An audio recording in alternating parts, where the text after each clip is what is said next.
At the heart of taxation lies a fundamental objective, which is to secure the sustainability of our nation's economic progress. Kenya's growth depends on the effective mobilization and responsible management of our resources. It is for this reason that we deeply appreciate our taxpayers for their invaluable contribution towards sustaining our development agenda and safeguarding the sovereignty of our nation. Taxation is the foundation upon which every prosperous nation is built. It enables the government to provide essential public goods such as healthcare, education, infrastructure, security, and social protection.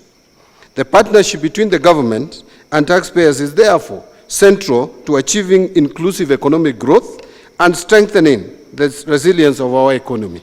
I am pleased, Your Excellency, to report that our economy continues to demonstrate strong resilience despite global and regional challenges. Kenya's economy in the first quarter of this year grew by 4.9%, up from 4.7% last year. And in the second quarter, our economy grew at 5%.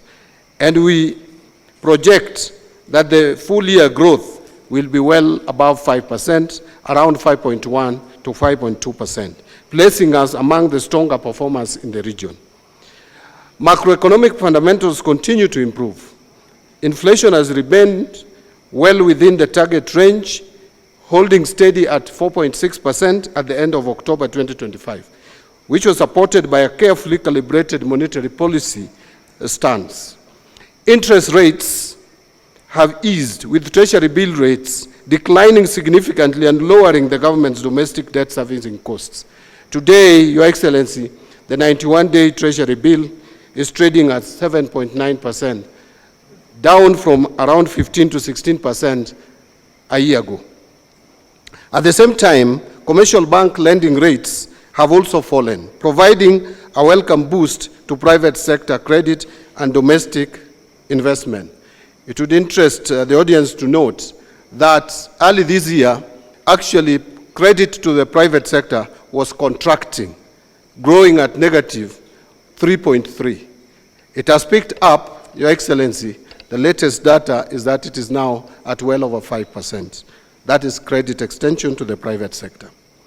So our external sector position has also strengthened, supported by a stable exchange rate, stronger exports and services receipts, resilient diaspora remittances, and an increase in official foreign exchange reserves, which is now at about 5 months of import cover. Investor confidence has also improved as well, reflecting in the strong performance of the Nairobi Securities Exchange, where both NSE 20 share index and market capitalization have registered notable growth. These positive outcomes reflect disciplined fiscal reforms and a deliberate effort to foster a vibrant private sector. The government's fiscal consolidation agenda continues to bear fruit, with the fiscal deficit projected to narrow further this financial year.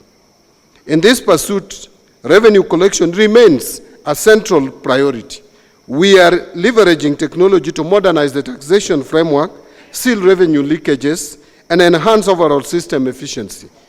Innovation is essential for improving the fairness and effectiveness of our tax system and ensuring that we keep pace with the rapidly evolving economic environment. Technology will also help us broaden the tax base so that every Kenyan contributes their fair share of taxes. So when everyone pays something, no one feels punished. But when only a few pay taxes, even the compliant ones will start looking for exit. At the same time, the National Treasury has also embarked on comprehensive reforms under the National Tax Policy and Medium-Term Revenue Strategy. Our objective is to achieve a 20% revenue collection as a percentage of our GDP, which should be achieved in the medium term. Create a tax system that is simple, predictable, and fair. We are streamlining tax laws, harmonizing provisions, and removing unnecessary complexities that make compliance difficult for businesses and ordinary Kenyans. A simpler tax system enhances compliance, reduces disputes, and supports investment.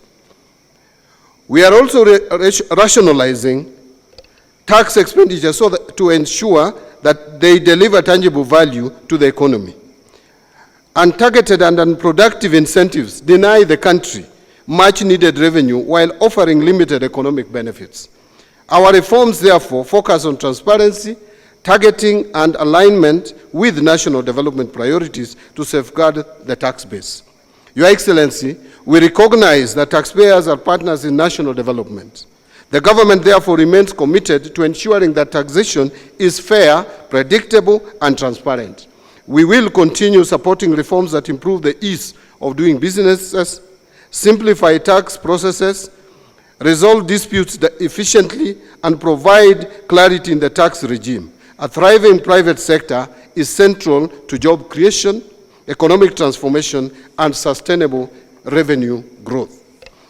And in the true spirit of Kenyan humor, we often say that in this country, politics may divide opinions, but good development unites all of us. When a new road is built or constructed, or a hospital is upgraded, nobody asks which side delivered it. We simply say, hii sasa ni maendeleo, yote ni yetu. That unity is exactly what tax compliance makes possible.